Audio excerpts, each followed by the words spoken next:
Hello mi gente, un momentico. Bienvenidos a otro canal. Vamos a estar haciendo parte de este retrato.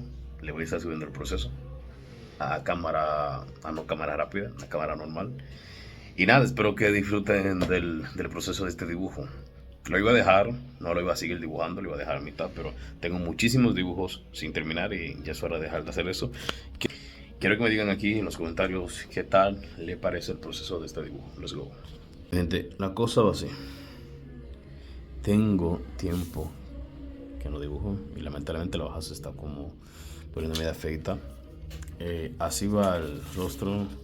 Esta es la foto de referencia. Me falta, lo sé, muchísimo. Quiero cubrir algunos detalles. Hacerle el rostro que, ya sabe, sin líneas visibles, que todo se va bien difuminado y demás.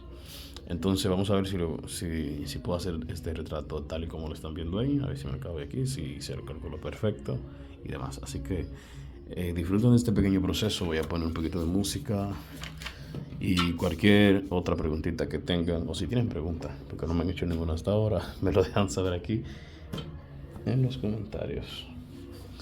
Let's go.